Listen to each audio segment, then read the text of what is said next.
ನನ್ನ ಮೇಲೆ ವಿಶ್ವಾಸ ಇಟ್ಟು ನನ್ನನ್ನ ಈ ಸ್ಥಾನಕ್ಕೆ ಅವಕಾಶ ಮಾಡಿಕೊಟ್ಟಂತ ಡಿ.ಕೆ. ಶಿವಕುಮಾರ್ ಅವರಿಗೆ, ಪ್ರಮುಖವಾಗಿ ಅವ್ರ ಕುಟುಂಬಕ್ಕೆ, ವಿಶಾಖ ಅವರಿರ್ಬೋದು, ಅವ್ರ ಮಕ್ಕಳಿರ್ಬೋದು, ಎಲ್ಲರಿಗಿಂತ ಮಿಗಿಲಾಗಿ ನಮ್ಮ ನಾಯಕರಾದಂತಹ ಡಿ.ಕೆ. ಸುರೇಶ್ ಇವರೆಲ್ಲ ಸೇರಿ ಒಂದು ಹೊಸ ಜವಾಬ್ದಾರಿಯನ್ನು ನನ್ನ ಮೇಲೆ ಹೊರಿಸಿದ್ದಾರೆ.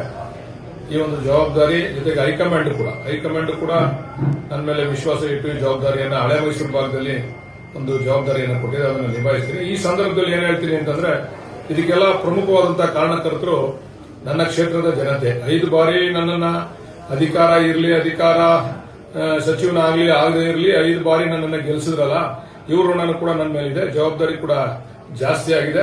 ಈ ಜವಾಬ್ದಾರಿಯನ್ನು ಕೂಡ ನಾನು ಜೊತೆಯಲ್ಲೇ ತೆಗೆದುಕೊಂಡು ಹೋಗ್ತಕ್ಕಂಥ ಕೆಲಸವನ್ನ ಮಾಡ್ತೀನಿ.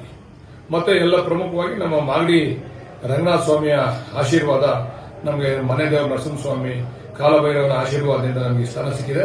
ಅದನ್ನೆಲ್ಲ ಕೂಡ ಆ ಭಗವಂತ ನಿಭಾಯಿಸಿಕೊಂಡು ಹೋಗ್ತಕ್ಕಂಥ ಶಕ್ತಿ ಕೊಡಲಿ ಅಂತ ಭಗವಂತನೆಲ್ಲ ಪ್ರಾರ್ಥನೆ ಮಾಡ್ತೀನಿ.